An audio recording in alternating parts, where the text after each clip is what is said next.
Hi, and welcome to another in our series, Inside Predictable Success, where we talk to people who have experienced or bring to others predictable success in their own lives and career. And today, I'm delighted to be speaking with Dan Pink. Of course, Dan is very well known to many of you listening, either through his previous book, A Whole New Mind, or his current book, Drive, that we're going to talk mostly about on our call today. Welcome, Dan.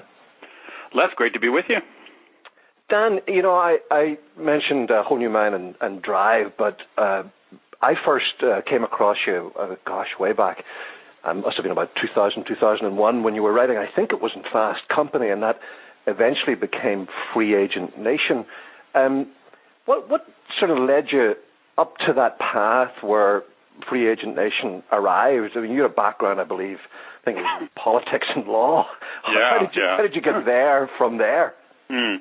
Well, first of all, thank you for remembering that book. No one else does, so I appreciate that. I got there, well, it's interesting. I got there in sort of a strange way, as you mentioned. Excuse me.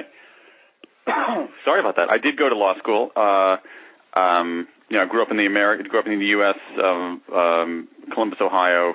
Did all the right things, went to college, went to law school. Wasn't really interested in being a lawyer. I was earlier in my life, was very, very interested in politics, and so that's what I decided to do. I worked on some political campaigns, most of which lost. And then just, ended up doing, on political campaigns, things that were sort of at the juncture of policy and communications, particularly economic policy, and did some of that kind of work, and eventually just became again, through no planning or anything, just became a speechwriter. I worked as a speechwriter for the U.S. Labor Secretary, Robert Reich, and then became chief speechwriter to Vice President Al Gore. And, in the midst of that work, I started saying, I'm not sure whether I want to be in politics. I'm not sure whether that's what I want to do with my life. I was American politics is a very, very cynical place. And I felt like, this isn't really where the things going on there were not the things that mattered. And meanwhile, this is, mid-1990s, I looked in the world and I said, wow, there are all these other interesting things going on in business and technology. And I'd always done some writing on the side. And I said, well, maybe I should go to work for myself and explore what I'm really interested in. And that's what I did, and just kind of careened from one thing to another, but ended up writing about that initially because I went and did it. I left a traditional job to go work for myself. I went from the, working there to working for the Vice President of the United States to working on the third floor of my home, from the, as we say, from the White House to the Pink House. So from the White House to the Pink House, I nearly stomped on that. What a great line. That's excellent. Well, was Free Agent Nation a flex point for you? Did that sort of set you off in another sort of direction career-wise? No, I think that the decision to go work for myself was really the flex point. Okay. I think that's what turned my life in a very different direction. And the idea of exploring what I was really interested in. It's sort of like, there was a certain, there's certain things in life that you're interested in, and then you become less interested in it, and then there are other things that are profoundly more interesting. Right. I had that experience once in my life when I used to be deeply interested in baseball. And then I discovered that girls were far more interesting than baseball, and I lost interest in baseball. And found that as a much deeper interest, much more interesting, much more complex, much more challenging, much more rewarding. And I'll stop there. And the same thing is true, and I sort of had this interest in politics for a very long time as a much younger man, and I eventually exhausted it. It just ended up not interesting me that much. And I'd always been interested in work, in particular, and I'd always done writing, even through law school.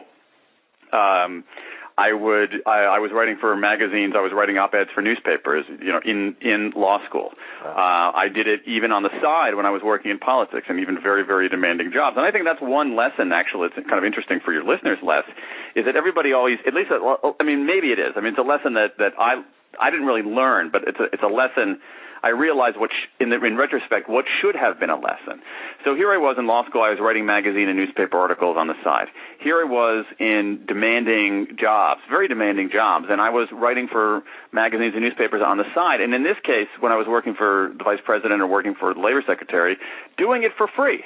because I wasn't allowed to get paid for side work. Right. And everybody always tells you do what you love, and I think that's usually pretty good advice. But I think that the better advice sometimes is to do what you do. That is, what do you actually do when you have discretionary time, when you have freedom to control your life? What do you actually do? And I see this only in retrospect. That is, this idea of that constantly on the side I was doing these things, no matter what I was doing for the main course. On the side I was always doing these things, and that should have given me a clue that that's what I really wanted to do. Right. So and I'd always truly had a very deep and abiding interest in work, and a lot of the policy work that I did had to do with labor policy and technology policy and workforce policy and all those sorts of things. And so then it came together, and but without any great planning or foresight. Okay, so it comes together. You get Free Agent Nation, which, despite your, reference earlier, was a great book, very formative, changed a lot of people's views about what they were doing at a very artificially inflated stage in the economic cycle. But just a great book. 5 years later, comes along A Whole New Mind. Were you working on that? Was that noodling there, or did you just decide, 5 years later it's time to put another book out? How did you segue? No, that had the seeds of that were in Free Agent Nation, definitely, because for that I traveled around the U.S. talking to people who were working for themselves, people who had decided to leave large organizations to work for themselves, or who were kicked out of large organizations. And what I found, sort of the first hint that I had, was that there were a lot of these people, they were working as accountants or management consultants, and they were kind of sort of living like artists. They would call their home office a studio, and that was kind of peculiar to me, and I chalked that up. In some other business writing that I did, and as you mentioned Fast Company, some business writing that I did for Fast Company, a lot of the really interesting people I kept encountering in business often had a background in the fine arts, and they weren't in the fine arts in their professional life, but they maybe had a BFA in oil painting or an MFA in ceramics or something like that. Right. And I thought that was kind of interesting. And then the other thing, just again on happenstance, is it so happened that the fall after my first year of law school, I enjoyed it so much that I didn't go back and instead went to India. And I ended up spending a lot of time in India as a pretty young guy, and had always been deeply interested in India, and ended up writing about offshoring pretty early in the game, and recognizing that it was going to be a pretty important force. And so I started seeing all these things that seemed to be connected, and then just looked at the data and looked at the numbers and said, wow, there's something significant going on here. I knew Tom Friedman stole that stuff from somewhere. I know. Well, no, he talks about A Whole New Mind in The World is Flat. Yes, he does. So at least he acknowledges his sources. That's right. Yeah. So please go ahead. No. I was going to say no. I think it's actually the mark of a good mind to listen to a lot of different voices and then be able to synthesize them. I think he does that pretty well. Absolutely. So we're marching our way towards Drive, but we've got to take a little detour here, because then you bring out what it was quite rightly called the first business manga book. May conceivably be still be the first business manga book, or the last business manga book. What was that about? What was that about? What got? I mean, I loved it, but what got you there? Did somebody triple dog dare you, or what? You see that. I thought it'd be cool and interesting, and it was. You're right, and that's why I did it. What had happened was that I had been to Japan, and I'd seen how popular this form was in Japan, and not just for superhero stories or but for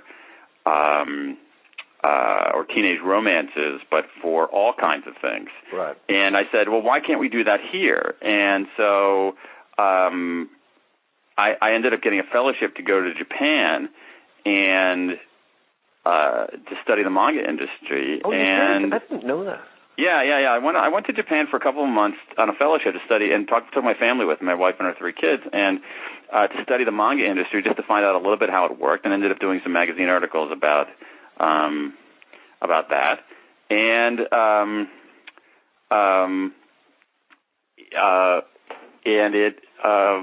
I thought it was really fascinating, and I thought I would give it a try. And the other thing was, the theory of the case was that there was so much. It was experimental in a number of ways. So one of the things that I'm thinking about as a writer is, in a world awash in all this information, in a world where literally at our fingertips of our phone or our computer, people have access to all this information, what's the role of a book in that kind of environment? Right. And, and you think about a career book, and if you think about the behavior of people who are navigating their careers, if they're going for a job interview, they don't go pick up a book to find out about the company. If they're putting their resume together, they don't go and get typically a resume book if they're, working on the resume at that moment. They go online and say, what keywords should I put in? And I said, well, if there's people are getting so much tactical information about careers online, a book can't give tactical information, but I think a book could give strategic information, big picture information. And so, but I think it could do it in a way that is very hard to do on Google. And so this form was becoming popular, and so all these things coalesced, and I said, well, let's give it a try. Let's do a business book with strategic advice aimed at younger people, and do it in a form that is demonstrably popular among young people, but that has never been used for this sort of material. And so I found a great artist named Rob Tenpus to be the collaborator on this. And it worked, it worked pretty well. The book did okay in the U.S. The big surprise, and this is what I love about doing these kinds of things, like any kind of business person, is, you talk about predictable success, but I think there's a level of unpredictability in all this kind of stuff. Sure. It's like, one of the things that makes business fascinating is you come out with a product or a service or an experience that you sell out there, and I think a lot of time business people are surprised by who their market is. The market that they think they're selling to might not be it. And so we went out there thinking that this is a great book for 20-somethings. At least that was my idea. And we didn't do that well with 20-somethings. Now, the big surprise is we did really well with a much younger crowd, middle schoolers. Right. Who do not get good career counseling. So that's brilliant. That's brilliant. Yeah, it was total surprise. And then we also ended up doing very well outside of the English-speaking world. Not even so much outside of the English-speaking world, but outside of the U.S., U.K., Australia. We ended up doing very well in a place like Brazil, to some extent pretty well in India, to some extent pretty well in Japan, but Indonesia, Turkey, these places that have growing armies of very young white-collar workers whose parents were not white-collar workers and are looking for advice and don't have the kind of established career counseling infrastructure that you have in the U.S. or the U.K. or Canada or Australia or Japan, and are looking for some kind of advice. And it ends up being a very easy book to translate, too. Absolutely. I could see that. There aren't that many words. I love the content. I think it was superb. I must say, when I stumbled on your fifth point and I'd make excellent mistakes, it brought a whole meta level of understanding of my entire career to date. I think is composed of excellent mistakes. So let's move up to Drive, your latest book, which is the one I really want to spend most of the time on. And I'm going to pretend that it doesn't have. Just have about 25 Post-it notes stuck to it and well thumbed throughout. And I'm going to ask a naive question. Your subtitle is The Surprising Truth About What Motivates Us. So what is it? What's the surprising truth? Well, the surprise is that I think there's a view out there that what really motivates people, particularly in business and at work, is this. It's an architecture of rewards and punishments. That if you want people to perform well, you give them the right set of rewards or threaten them with the proper set of punishments. That is, and if you get that configuration right, it's difficult that people will perform at a high level, and it's difficult, but at least it's doable and somewhat predictable. And that's wrong. It turns out, if you look at 50 years of science, and for this book, which is a little bit different from the previous books, I went back and looked at, I don't know how many hundreds, if not thousands of papers I read, trying to sort of get the history of motivation and the research on motivation over the last 50 years. And what it shows pretty clearly is the following, that for simple, routine, rule-based sorts of tasks, algorithmic tasks, stuffing envelopes, turning the same screw the same way on an assembly line, adding up columns of figures, the kind of carrot and stick motivators, what I call if-then motivators, if you do this, then you get that, they work pretty well. They're pretty effective. Right. The problem is that for the creative conceptual sorts of work, the more quote-unquote right-brain work, coming up with a new product idea, inventing something the world didn't know it was missing, solving very complex, ambiguous, murkily defined problems, that kind of work, those kinds of motivators, the if-then motivators, rarely work and often do harm. And this is a very robust finding in the social sciences. It's been, essentially birthed maybe 40, nearly 50 years ago, and replicated over again by psychologists exploring different dimensions of it, and even more recently by economists exploring different dimensions of it, and they all reach essentially the same conclusion, which is routinely ignored inside of business. You're certainly right there. And was that the progenitor for the book, Dan? Had you been working with organizations and getting a sense of frustration that the old classic extrinsic motivation wasn't working, or was it wasn't even that? It wasn't. You know what? It wasn't even that elaborate, I have to say. It was really, it's interesting because I haven't really thought about this much before, but your questions are making me think about it. Is that, again, it's another situation where the seeds were in the previous work, not Johnny Bunko.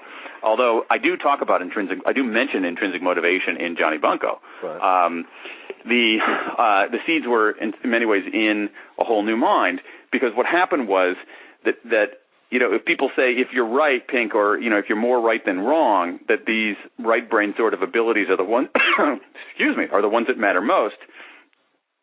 How do we get people to do that? What are the right reward structures? What are the right incentives? How do we motivate people to do this? And I didn't have a clue. I knew there was a body of research in human motivation, and so I went to look at that, and I discovered that it was just a treasure trove of research, and B, that it said some things that ran afoul of much of what we do every day in business. Right. Now, you set up in the book, and I thought just as soon as I started reading the chapter in which you covered this, just a whole series of intuitive dominoes fell down for me.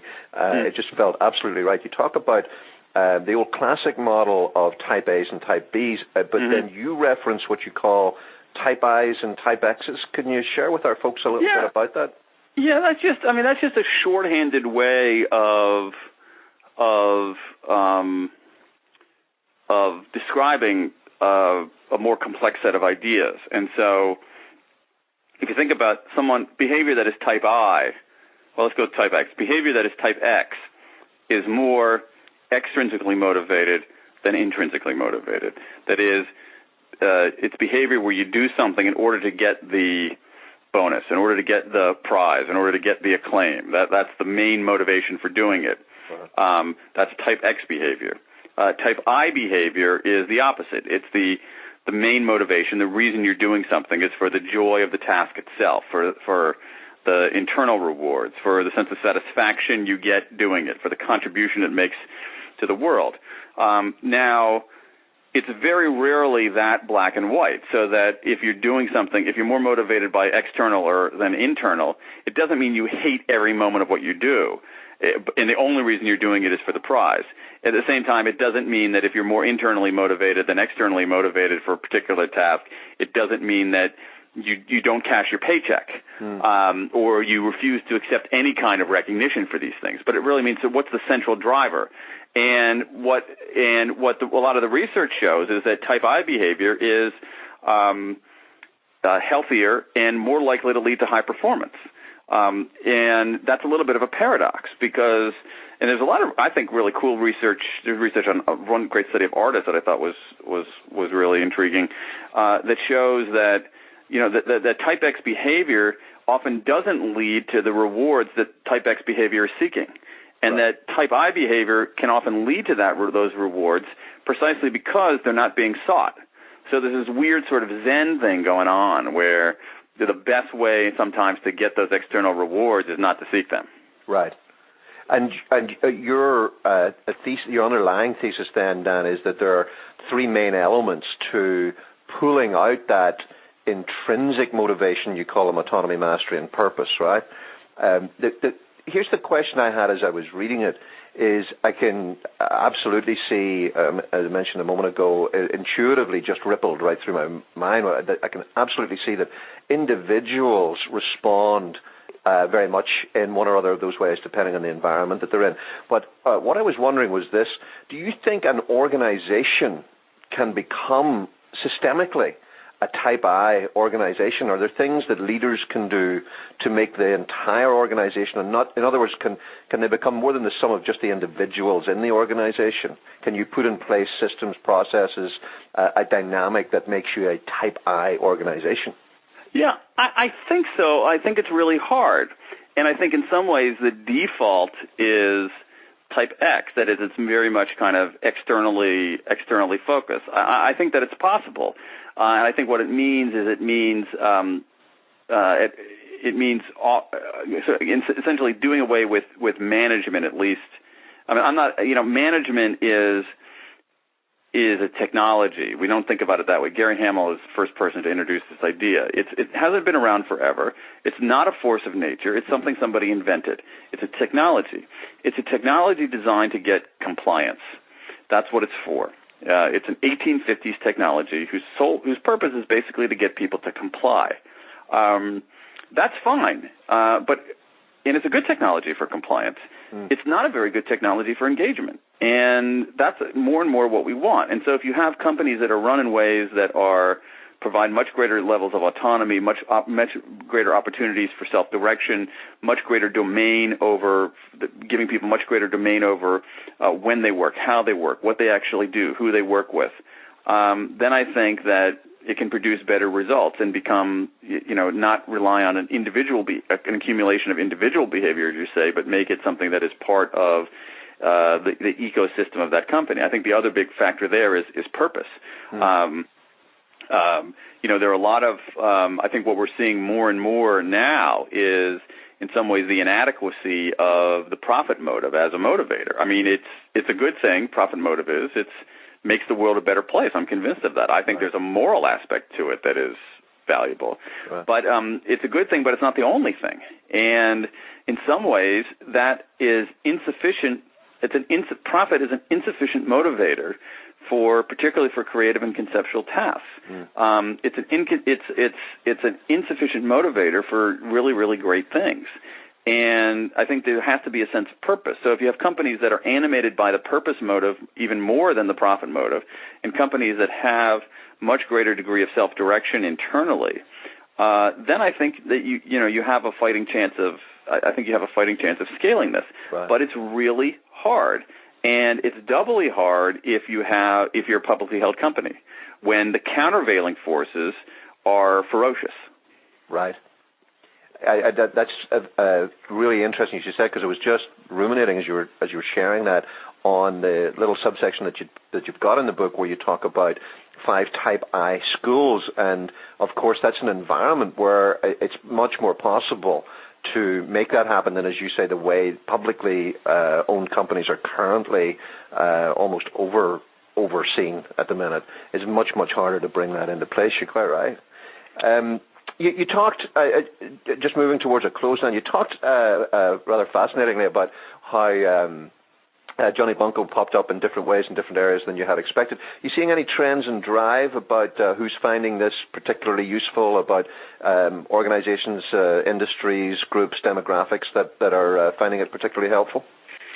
Well, I mean, I've gotten some interesting feedback from schools, more than I would have expected, because I think in the U.S. especially, schools are moving in the exact opposite direction. In the U.S., schools are being incentivized with more and more high-stakes rewards for short-term performance, and tying teacher pay to standardized test scores, and even things like, giving kids money for showing up and for getting good marks in school. And so a lot of interesting feedback from educators. I'm getting far less pushback from business people than I would have expected for this kind of book.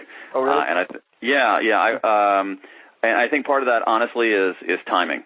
I think if I had come out with this book, and this book has been in the works for a few years, but it's just timing. If I had come out with this book, say, 2 years ago, it might have had a less receptive audience. I think that coming out after a economic collapse that was due in part to high-stakes, short-term external rewards made people more receptive to it. I think that played a role. And so what I find people asking is, how can I do this, and how can I not forego accountability when I do this? Right. Well, it's a masterful book, Dan. Thank you. Certainly, in my book, one of the most important publications we've seen in the last 2 years, and it absolutely beats against the wall my personal rule for business books, which is that I have a belief that 95% of them contain everything you need to know in the first 3 chapters maximum. The rest is just bloat. And yours absolutely does not do that. Thanks. In fact, it's quite the opposite. You really got to buy and read the whole book in order for you to see the multidimensional way that you approach it. And I think it's a great sister piece to Predictable Success. You talk about autonomy. We talk a lot in Predictable Success about self-ownership and accountability as being a linchpin. And where you talk about purpose, we talk a lot about the need for mission, vision, and values really to be reconfigured in order to get to predictable success. But the bit that you bring so strongly here that I would have to say go by drive for this is the whole mastery side of it, which we don't touch at all. So it's a great combination. What's next for you, Dan? What's in the works at the moment? Well, not a heck of a lot, Les. Good. You're getting a bit of time to enjoy the pink. Well, no. I'm out. I think that I as much as I would like to believe that you can simply write a book and send it out into the world, and the sheer brilliance of the idea and majesty of the prose will draw readers inexorably to its pages. It doesn't work that way, and so I spend a lot of time out there talking about the ideas in the book to really get the ideas out there. I mean, it's so noisy and crowded out there that you really, if you come out with something that you really care about, you got to spend a lot of time out there. Really talking about the ideas, not only talking about it yourself, but trying as much as you can to encourage the conversations on the part of others, and to listen to feedback from others, and to hear what they're thinking. So I'll continue. I'm sure I will do another book pretty soon, and chances are its seeds will be in Drive. Well, because I do not have a long. Believe me, I'm like I'm the worst person for a long-term plan. In fact, the Johnny Bunko rule number 1 is there is no plan. There is no plan. That's right. Well, it's a great book, Dan. I just encourage everybody, go get it. Go to your local independent bookstore. Support them first. If you can't, go to Barnes & Noble, and if you have to, go to Amazon. But wherever you get it, get a copy of Drive. Go to Dan's blog at Dan. Is it DanPink or DanielPink.com? I can't remember. They both get there. They both get either one. Perfect. Yeah. You've done this before. A great blog. If you want to know the role of nail clipping in the subway, that's a place to go. Super stuff. Thank you so much for sharing with us, Dan, and all the best with whatever comes next. Thank you, Les. It's been a predictable pleasure.